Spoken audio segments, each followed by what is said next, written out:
Hello बच्चों, कैसे हो आप सभी। आज मैं आपके लिए एक स्पेशल पॉडकास्ट लेके आया हूँ जो कि है डॉक्टर जितेंद्र सर के साथ। हम अभी बीकानेर कॉलेज में यहाँ पर सर अपनी पीजी परस्यू कर रहे हैं।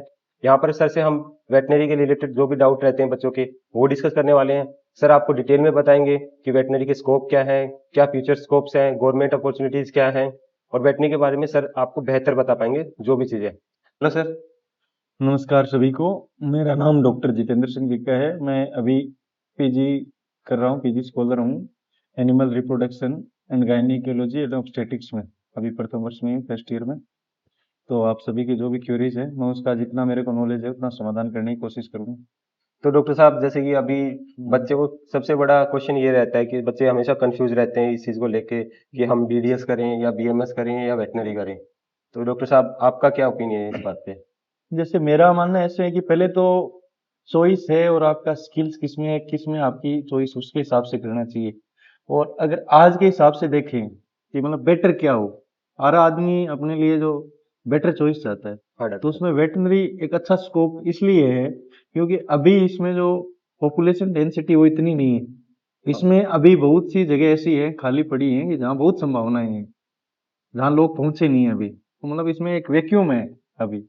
और आगे धीरे धीरे इसमें जो लोग आ रहे हैं तो उनको पता भी चल रहा है कि इसमें मेडिकल से ज्यादा अपॉर्चुनिटीज हैं। आज के दिन जो मेडिकल की हालत है वो किसी से छिपी नहीं हुई। हाँ सर, डॉक्टर साहब। केरला में कहीं भी अपने देखते हैं तो वो छिपी हालत नहीं है। तो आज के दिन वेटनरी एक अच्छा मेडिकल लाइन में, एक अच्छा मेडिसिन में एक अच्छा ब्रांच बन के उभर रही है, जिसको लोग ज्यादा से ज्यादा परस्यू कर रहे हैं। अभी पीजी में एडमिशन हुए तो हमने देखा कि लोग राजस्थान पशु चिकित्सा, ये अपना पशु विज्ञान विश्वविद्यालय है, इसमें पूरे देश में सब जगह से लोग आए और सबने आईसीआर से 7 महीने इंतजार करके भी यहाँ सीटें उठाई है। अच्छा जबकि डॉक्टर। आईसीआर की काउंसलिंग पहले हो चुकी थी, अभी 7 महीने बाद भी लोग यहाँ आके सीटें उठाई हैं। तो कितना महत्व है इस चीज का। इस विश्वविद्यालय का राजस्थान का सबसे बड़ा विश्वविद्यालय है बीकानेर, ये एकमात्र है। अभी दूसरा खुला है, वो भी इस्टेब्लिश होने में टाइम लगेगा। सबसे पुराना और विश्वविद्यालय, तो इसमें डिग्री करने का अपने आप का एक महत्व है ही, उससे हम डिनाई नहीं कर सकते। तो डॉक्टर साहब, जैसे कि बच्चों का मैंने मोस्ट ऑफ टाइम देखा है कि बच्चे पूछते हैं कि काफी लड़कियां हैं, अपने राजस्थान की लड़कियां हैं, वो बोलती हैं कि सर जैसे कि अपने को लड़कियों को वेटनरी करने में डिफिकल्टीज आती हैं कि नहीं आती, उसके बारे में आप थोड़ा सा बताइए। नहीं नहीं, ऐसा कुछ नहीं है। डिफिकल्टी आज कहीं भी क्षेत्र में, कहीं से भी क्षेत्र में चले जाएं, कहीं ऐसा कुछ नहीं है। और यहाँ कुछ ऐसे सब्जेक्ट हो सकते हैं जिसमें क्या है कि फील्ड का काम ज्यादा है, पर आजकल लड़कियां फील्ड में भी अच्छा काम कर रही है, ऐसा मेरे को तो लगता नहीं है। हमारे जैसे एनसीसी है, अभी R&V रिमाउंट वेटनरी कोर्प्स है, उसमें पहले अब तक ये था कि आर्मी में जो वेटनरी डॉक्टर जाते थे वो मेल ही जाते थे। अब उनके लिए भी ओपन हो गया है। तो मेरे को नहीं लगता ऐसा वेटनरी में कोई फील्ड है जहाँ लड़की लड़कियों से कम है, हर जगह ज्यादा जा रही है। अच्छा डॉक्टर साहब। और पहले संख्या में कम था और अभी अनुपात बढ़ता जा रहा है। अब अच्छा। बराबर की संख्या लगभग हो गई है कि हर बैच में 100 में से पहले 20-30 आती थी, अब बराबर ऐसा संख्या हो गया है कि 50-50 का रेशियो रहने लग गया है। और पीजी में तो ये रेशियो ज्यादा है लड़कियों का, अच्छा, लड़कियां ज्यादा ज्यादा ज्यादा परस्यू करती है। परसीव ऐसा देख लो कोई, लड़कियों जो ये भी। मिसकंसेप्शन ही है कि ये लड़कियां नहीं आती वेटरनरी। पहले था ये कोई ट्रेड, अब नहीं रहा ये सब। अच्छा, देख लो जो भी बच्चियां देख रही हैं, तो आप समझ सकते हो डॉक्टर साहब ने बताया कि अभी लड़कियां ज्यादा परस्यू कर रही हैं PG as compare to boys. तो डॉक्टर साहब, जैसे कि अपने कॉलेज में एडमिशन होते हैं तो लड़की और लड़कों का क्या रेशियो रहता है बच्चों का। देखो, यूजी में थोड़ा हो सकता है लड़कियों का कम है, क्योंकि पीजी में दो स्ट्रीमें हो जाती हैं, एनिमल साइंस और वेटनरी साइंस। तो उसमें वेटनरी साइंस में 3 तो क्लिनिकल सब्जेक्ट्स हैं। अच्छा डॉक्टर साहब। तो उसमें सर्जरी है, गायनी है और अपना मेडिसिन है। तो मेडिसिन में मैक्सिमम लड़कियों की टेंडेंसी, मैंने तो आज तक मेडिसिन में ज्यादा टेंडेंसी, गायनी में थोड़ा उनके लिए फील्ड वर्क ज्यादा कम होता है, तो उसमें थोड़ी सी संख्या कम है। बाकी सर्जरी में भी खूब बच्चे सर्जरी, अब की बार तो टॉपर थे वो सर्जरी ली है सभी लड़कियों ने। अच्छा, टोटल लड़कियों ने जो लड़कियां भी सर्जरी परस्यू सर्जरी करने लग रही हैं परस्यू अभी। कर रही हैं, बिल्कुल कर रही है। और ये कोई ऐसे, मैं अभी आपको डाटा भी दे दूंगा किसने अच्छा। क्या लिया है लिस्ट, तो उससे आप अंदाजा लगा लो कितनी लड़कियां ज्यादा ही मिलेंगी। अच्छा। अच्छा। हम्म। तो सर, जैसे कि डॉक्टर साहब, बच्चों का एक डाउट मोस्टली बच्चे करते हैं कि जैसे कि अपने बोलते हैं कि वेटनरी में ना वैकेंसी जल्दी नहीं आती है।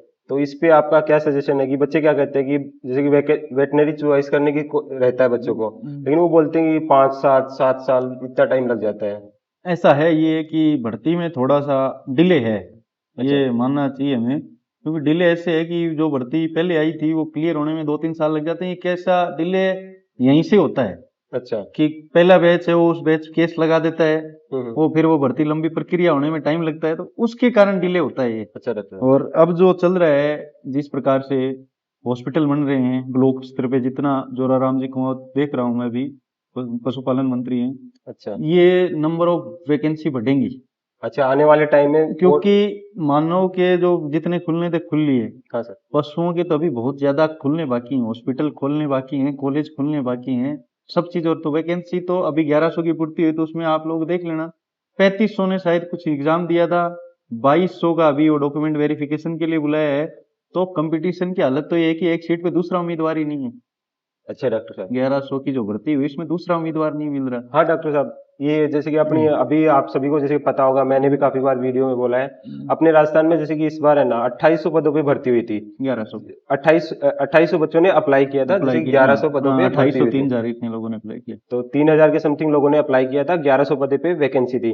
तो जैसे कि अभी रिजल्ट आया है तो काफी मतलब नेगेटिव में गई है कट नहीं, ऑफ। वो एक रीजन था, उन्होंने ज्यादा नंबर ऑफ कैंडिडेट को ज्यादा बुलाया है, अच्छा इसलिए वो अच्छा। ऐसा मिसकंसेशन है। बाकी अभी उन्होंने शायद 2800 कितने लोगों को बुलाया है, मेरे अभी डॉक्यूमेंट वेरिफिकेशन चल रहा है, तो उसमें कट ऑफ मिनिमम लेवल पे ही जाएगी, ज्यादा हाई कट ऑफ होने की संभावना नहीं है, क्योंकि नंबर ऑफ कैंडिडेट ही कम है। अच्छा 300-400 का तो केस चल रहा है, तो वो लगभग आउट होने की स्थिति में। बाकी जो हाईकोर्ट का डिसीजन होगा उससे, तो ये जो कट ऑफ वगैरह है, तो इसमें क्या कि मिनिमम मार्क्स का तो क्राइटेरिया हटा दिया, तो ये क्राइटेरिया मिनिमम मार्क्स का नहीं, तो इसकी कट ऑफ बिल्कुल नीचे जाएगी। माइनस में तो नहीं जाएगी, ये तो नहीं कहूंगा, पर कट ऑफ नीचे जाएगी, आसानी से सिलेक्शन होने की संभावना है। तो बच्चों, आप सब बातें सुन सकते हो डॉक्टर साहब की। डॉक्टर साहब ने अच्छे से आपको सभी बातें एक्सप्लेन करी हैं। तो डॉक्टर साहब से अब थोड़ा सा पर्सनल क्वेश्चन करते हैं। तो डॉक्टर साहब, आपने वेटनरी में आने का कब डिसाइड किया था कि आपको वेटनरी ही परस्यू करना है? मैं जब नीट की तैयारी कर रहा था सीखकर, तो कोरोना के बाद ऐसा लगा कि अब अपने को ड्रॉप दो कर लिए, अब अपने को नहीं करना चाहिए, तो अब मेरे को वेटनरी में सिलेक्शन हुआ। अच्छा। तो ये कॉलेज है ही इतना अट्रैक्टिव कि एक बार आने के बाद फिर आदमी जा नहीं पाता। हाँ, क्या है पुराना। मैं भी बच्चों को कहता हूँ कि जैसे कि आप अगर काफी बच्चे हैं जो मेरे से ऐसे बोलते हैं कि हमें पार्शियल ड्रॉप करना है, तो मैं बच्चों को सजेस्ट करता हूँ कि बेटा आप एक बार कॉलेज में आ जाइए, उसके बाद आप तो नीट को तो भूल ही जाओगे, आपको पता लगेगा कि कॉलेज लाइफ क्या होती है। नहीं, वेटनरी की जो कॉलेज लाइफ है ना, वो एमबीबीएस से कहीं भी कम नहीं है। आप एक बार कॉलेज तो आओ। मैं यूजी में आया, तो यूजी की पीजी भी मैं यहीं से कर रहा हूँ, इतना इससे है। हाँ। एक तो जो इंफ्रास्ट्रक्चर है वो मैं सारे देश में जैसे इंटर्नशिप में गया, अच्छा लगभग हर जगह गया। IVRI बहुत जाना माना संस्थान, इंडिया का वेटनरी का एम्स कह देते हैं जिसको अपन मानते हैं। तो वहां भी हॉस्पिटल है, वो जो प्रैक्टिस है वो दिन में 4 बजे हॉस्पिटल बंद कर देते, जबकि ये इंडिया में सबसे ज्यादा 24 घंटे चलने वाला हॉस्पिटल क्लिनिक यही है। अच्छा डॉक्टर साहब। हाँ, नंबर ऑफ सर्जरी और ओपीडी है वो इसकी सबसे ज्यादा है, IVRI से भी ज्यादा है। अच्छा डॉक्टर साहब। इतना इसमें एक्सपोजर है, आप देखिए क्लिनिकल सब्जेक्ट होगा तो। और इसमें जो चीजें देखते हैं, जैसे 2 स्ट्रीम बताई हमने, एनिमल साइंस और वेटरनरी साइंस आगे पीजी में, तो ऐसे सब्जेक्ट हैं जो मतलब सीधा कृषकों से और पशुपालकों से जुड़ने का कई सब्जेक्ट ऐसे हैं। तो उसमें आपको सिर्फ क्लिनिकल ही नहीं, आप वो भूमिका भी निकाल सकते हैं एक्सटेंशन वर्कर की, जिससे मैक्सिमम लोगों का कल्याण हो। डॉक्टर तो सिर्फ पशुओं का ही कर रहा है, इसमें आप पशुपालकों का, पशुओं का, और जो बैठा दूर जो सीमा पे बैठा किसान, उसका भी आप भला कर सकते हो, और उसमें जो उसके कल्याण में आपकी भूमिका हो सकती है। मतलब नंबर ऑफ, अभी आज हमारा एक ICI बैंक का सेमिनार था, अच्छा मतलब उसमें भी वेटरनरी ऑफिसर बैंकिंग सेक्टर में भी जो बीमा कराते हैं, NDRI है, उसमें जो नेशनल डेयरी डेवलपमेंट बोर्ड है उसका बैंक है, जो KVK है कृषि, वो या KVIC जो कृषि, क्या नाम है उसका यार, भूल गया मैं, नाम भूल रहा हूँ उसका, जो बायोगैस प्लांट वगैरह बांटने में, उसमें भी आपको वेटरनरी ऑफिसर की इसमें जरूरत है। मतलब आप हर सेक्टर जो खुला है, आर्मी का सेक्टर इतना खुला है, अभी हमारे 5-6 हर साल असिस्टेंट कमांडेंट लग जाते हैं BSF में, अलग अलग ब्रांचों में। और कंपटीशन है नहीं, क्योंकि रिमाउंट और वेटरनरी कोप से वेटरनरी किया होना चाहिए, डॉक्टर होना चाहिए। और यहाँ NCC में हॉर्स राइडिंग, जितनी आप फैसिलिटी, जितना ऑलराउंड डेवलपमेंट है, वो कहीं मेरे को नहीं लगता मेडिकल कॉलेज में इतना स्टूडेंट का ऑलराउंड डेवलपमेंट जो बीकानेर कॉलेज में है वो होगा। पूरी स्क्वाड्रन है, 13 हॉर्सेज हैं पूरी, आप हॉर्स राइडिंग कीजिए। हर प्रकार के गेम्स स्पोर्ट्स के अच्छे कॉम्प्लेक्स बनाए हुए हैं, अभी और आगे बढ़ता ही जा रहा है धीरे धीरे। तो कॉलेज लाइफ जो आप, हमेशा बच्चा सोचता है कि मैं वेटरनरी में हूँ, मेडिसिन में कंपेयर करता है, तो ये कंपेरिजन में वेटरनरी कहीं ऊपर ही मिलेगी बीकानेर, नीचे नहीं मिलेगी, क्योंकि SPMC और आप दोनों को विजिट करना, अच्छा पता लग जाएगा आपको। अच्छा, कैंपस तो हमने अभी विजिट किया है, काफी बड़ा कैंपस है। जैसे कि अपना SPMC से भी लगभग 3 से 4 गुना बड़ा कैंपस है अपना। और सर डॉक्टर साहब, मेरा अगला क्वेश्चन आपसे ये है कि जैसे कि आपने कॉलेज लाइफ का बता दिया, तो डॉक्टर साहब जैसे कि अपने वेटनरी करने के बाद में है ना, बच्चों का ये रहता है कि प्राइवेट में है ना बच्चों को कितना पे मिल जाता है क्लिनिक वगैरह ज्वाइन करने के बाद में?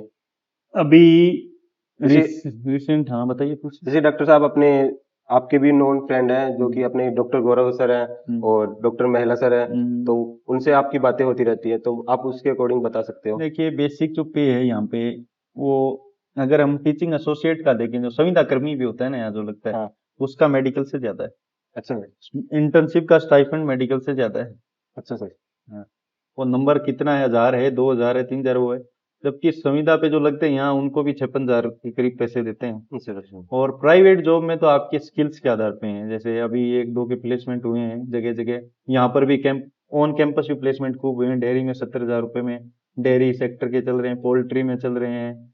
यहाँ एक वाइड सेक्टर है, आपके लिए खुला मैदान है और आपकी स्किल है। आप अगर करते हो, दिल्ली में जो हॉस्पिटल की चेन सी होगी अब तो इसमें आपको आराम से, मेरे काफी सीनियर जानकार हैं, वो 80-90 हजार के अराउंड पैसा ले रहे हैं, अच्छा कर रहे हैं। और जो सीख जाते हैं, और इतनी यहाँ जितना एक्सपोजर है ना क्लिनिक का, इतना कहीं नहीं है। तो यहाँ से जिसने क्लिनिक किया है उसका एक्सपोजर अच्छा होता है। और मैं मानता हूँ 50 से 60 तो उसके लिए आम है। कोई भी एनजीओ ज्वाइन करे या कुछ भी ज्वाइन करे, एबेट ये स्लोटर हाउस ज्वाइन करे, एबेटोर ज्वाइन करे, जो भी है वो सब जगह आपको एक रेंज ऐसी है कि जो आपको सम्मानजनक है। इक्विवेलेंट तो नहीं कहूंगा, ये मोर देन एमबीबीएस डॉक्टर है। अच्छा, more than MBBS doctor doctor है। आप डॉक्टर साहब की बात सुन सकते हो। जैसे कि डॉक्टर साहब का कहना है कि 70 से 80 हजार एवरेज आप अगर वेटनरी कर लेते हो, अगर ठीक ठाक पढ़ाई करते हो आप अपने कॉलेज के टाइम पे, अच्छा एक्सपोजर करते हो, तो आप आराम से 70 से 80 हजार रुपए वेटनरी करने के बाद अर्न कर सकते हो आने वाले बिल्कुल टाइम में। ऐसा ही है। तो डॉक्टर साहब, जैसे कि अपन ने वेटनरी में, जैसे कि अपने बीकानेर है, इसकी जैसे कि फीस वगैरह के बारे में आप थोड़ा बताना चाहोगे? देखिए यहाँ 2 प्रकार की सीटें हैं। चलो। एक तो जैसे सीट होती है ऑल इंडिया कोटा, 15% सीटें वो, 85% state quota. All India level की जो सीटें हैं, जो वीसीआई की काउंसलिंग से भरी जाती हैं, उसमें आपकी रेगुलर फीस लगती है। और जो स्टेट कोटे की सीट, उसमें 2 प्रकार की फीस, एक रेगुलर फीस, एक पेमेंट फीस। तो अभी जो रिसेंट में 3,000 4,000 की समथिंग आपकी रेगुलर फीस है for SC ST OBC candidate. General EWS candidate के लिए 10,000 रुपए, 17,000 या 10,000 ऐसा कुछ, 17,000 है। 17,000 है फीस वो है। और जो पेमेंट सीट है वो 3 लाख। अच्छा डॉक्टर साहब, तो अब की बार जैसे कि फीस का तो नोटिफिकेशन आया नहीं है, तो बढ़ने का आसार है कि इस बार नहीं, फीस? अब बोर्ड ऑफ मैनेजमेंट की मीटिंग हो चुकी है, जहां तक मेरे को ध्यान में, बोम की मीटिंग हो गई। अच्छा और जो बढ़ना होता वो नोटिफिकेशन आ जाता। और अभी आपको इंतजार करना चाहिए, वो डालेंगे अच्छा। अच्छा एग्जैक्ट जानकारी के लिए। मेरे हिसाब से बॉम की मीटिंग होगी, उसमें मैंने देखा तो उसमें कहीं एजेंडा था नहीं कि फीस बढ़ाने का। अच्छा डॉक्टर तो साहब। 3 लाख ही रहेगी मेरे हिसाब से पेमेंट सीटें, और जो है वो नॉर्म से। हाँ, पीजी की जरूर बढ़ाई थी इन्होंने, 10,000 पहले कम थी, अब की बार इन्होंने 60,000 पेमेंट सीट कर दी अच्छा अच्छा। पर सेमेस्टर। पीजी की बढ़ाई 40 से 60 की है। यूजी का भी कोई नोटिफिकेशन ऐसा आया नहीं है फीस बढ़ाने का।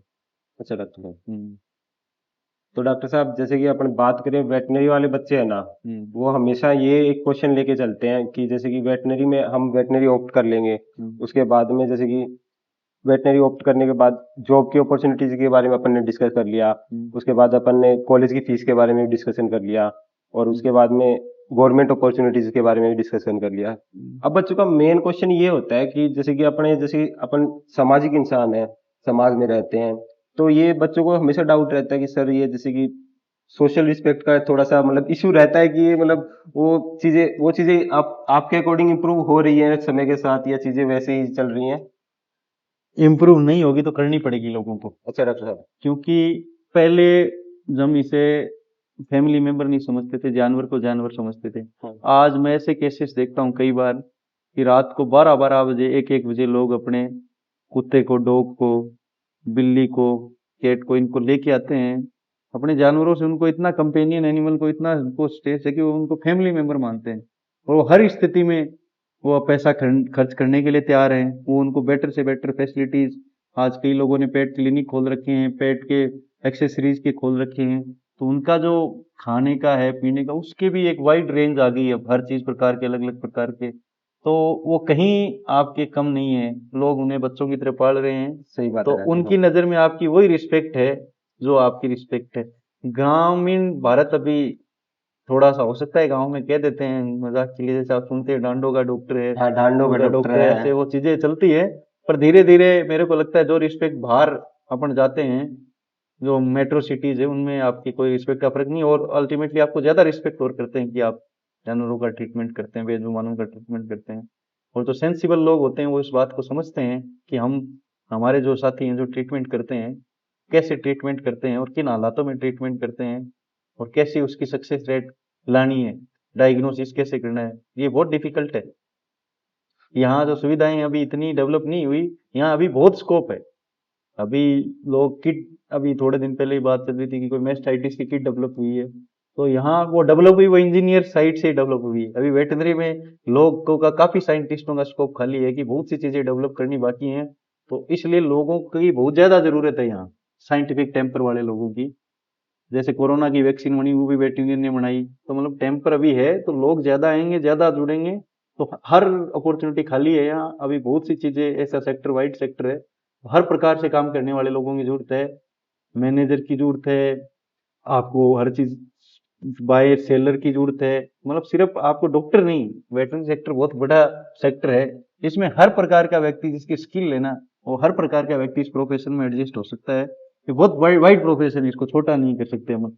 ये मेडिसिन में, एग्रीकल्चर में, दोनों का लिंकिंग सब्जेक्ट है, तो इसको आप हल्के में नहीं ले सकते। नहीं डॉक्टर साहब, हल्के में तो हम बिल्कुल नहीं ले सकते। जैसे कि तो डॉक्टर साहब, जैसे कि अपनी जो विषय की काउंसलिंग है ना, वो अपनी अब 18 अगस्त से स्टार्ट हो गई है, तो ये 23 तक इसका पहला राउंड खत्म हो जाएगा। तो डॉक्टर साहब, आपको थोड़ा आइडिया है कि बच्चों की अपने राजवास की जैसे काउंसलिंग स्टार्ट होने की क्या संभावना लग उसमें रही है? नीट से जैसे हर कैटेगरी वाइज देखे तो अपना राजूवास में जो रेगुलर सीटें हैं वो 20 से 30 नंबर तक, आप जिस कैटेगरी में उससे 20 से 30 नंबर कम लगा के चल लीजिए, इतने में आपको बीकानेर कॉलेज मिल जाता है। अच्छा। ज्यादा कम है तो नवानिया कॉलेज कम अडेप्ट करते हैं लोग, क्योंकि वो थोड़ा गांव में है, आउटसाइड द विलेज है, वो उदयपुर से थोड़ा सिटी से बाहर है। जयपुर खूब बच्चे ले रहे हैं, जयपुर में अब पहले हॉस्टल फैसिलिटी नहीं थी, अब हॉस्टल की फैसिलिटी भी हो गई है, और धीरे धीरे वो यूनिवर्सिटी के रूप में डेवलप हो रहा है, तो वहाँ भी अब खूब स्कोप है, वो भी बहुत अच्छा कैंपस बन जाएगा आने वाले दिनों में। और राजूवास तो है ही प्रीमियर हाँ इंस्टीट्यूट। राजूवास तो मैं खुद बच्चों को बोलता हूँ कि बीकानेर के अंदर कैमल का सबसे बड़ा हॉस्पिटल है एशिया का, है ना डॉक्टर साहब? यहाँ पे कई टेक्निक भी, जैसे मैं जोड़ना चाहूंगा, हमारे टीके गहलोत सर थे, और डॉक्टर सोहन सिंह जी थे, डॉक्टर रतन सिंह जी थे, इन्होंने कई जो विदेशों में जो तकनीक है मैंडिबल फ्रैक्चर की टेक्निक, वो भी यहीं विकसित हुई है। फर्स्ट लाइफ सर्जरी है वो डॉक्टर रतन सिंह जी ने यहीं की है। इस कॉलेज का अपने आप में वेटरनरी में बहुत बड़ा योगदान है, पहली सीटी स्कैन मशीन भी यहीं लगी हुई है। ऐसे कई चीजें हैं जो यहाँ सबसे पहले हुई है, तो उन चीजों में राजूवास का बहुत अच्छा नाम है। और अभी एक चैन चल रही है ये, कि कुछ ना कुछ होता रहेगा, और क्लिनिक्स में तो खूब बढ़िया होगा तो सब। डॉक्टर साहब, आपसे मेरा एक फाइनल क्वेश्चन ये रहेगा, काफी ज्यादा क्वेश्चन हो चुके हैं अभी, तो आपसे मैं ये पूछना चाहूंगा कि आपको कैसा लगता है कि वेटनरी करने के 5 साल, 5.5 साल की आपकी जर्नी हुई है, आप अभी पीजी ऑप्ट कर रहे हो, तो आपको कैसा महसूस होता है? अगर मतलब रिग्रेट फील होता है लाइफ में कुछ कि मेरे को एमबीबीएस नहीं मिला या वेटनरी कर लिया, इसके रिगार्डिंग आप क्या कहना चाहोगे डॉक्टर साहब? आदमी क्या है कि शुरुआत में उसमें रहता है कि मेरे लिए श्रेष्ठ क्या है और प्रिय क्या है, तो इन दोनों के कंफ्यूजन में आदमी रहता है। तो जैसे हम फर्स्ट ईयर में आते हैं, शुरुआत में ऐसा लगता होगा, पहले भी लगता था, हमें भी लगता था कि यार कहाँ अपन जानवरों के लिए बने हैं क्या। जी डॉक्टर। ऐसे क्वेश्चन हमारे दिमाग में आते हैं, हमें तैयारी करनी चाहिए इसके लिए, नीट के लिए दोबारा प्रिपेयर करना चाहिए, ऐसे क्वेश्चन आते रहते हैं। पर जब हम इसमें देखते हैं कि श्रेष्ठ क्या है आज के सिनेरियो में, तो मैं कहीं कम नहीं पाता हूँ, और मैं कहीं रिग्रेट नहीं करता हूँ कि मैं वेटनरी में हूँ। मैं मानता हूँ कि मैं वेटनरी में बाय चॉइस हूँ, और अच्छा मेरे को लग रहा है, और सेटिस्फेक्शन जो है वो तो कहीं नहीं है इस संसार में। अच्छा डॉक्टर साहब। आगे से आगे लोगों की इच्छा होती है कि आज मैं बन जाऊं, मैं वो हो जाता तो हो जाता, ऐसा हो जाता तो वैसा हो जाता, पर मैं पूरी तरीके से मानता हूँ कि मैं जाऊंगा बहुत अच्छे स्थिति में हूँ, और ईश्वर की कृपा मानता हूँ कि मैं अच्छी जगह हूँ। तो डॉक्टर साहब, सभी बच्चों से मैं ये कहना चाहूंगा, जो बच्चे बीकानेर कैंपस में आने वाले हैं वो आगे डॉक्टर साहब से मिल सकते हैं। डॉक्टर बिल्कुल, साहब, आप सभी जब भी आए, मेरे नंबर भी मैं दे दूंगा, आप किसी भी विषय में संपर्क कर सकते हैं, हम आपकी मदद के लिए तैयार हैं, पूरे हमारे लोग हैं। वेटनरी ऐसा कैंपस है कि जहाँ मेडिकल टाइप की रैगिंग भी नहीं है इतनी, मैं कह सकता हूँ एंटी रैगिंग फ्री कैंपस है, बहुत बढ़िया कैंपस है, आपको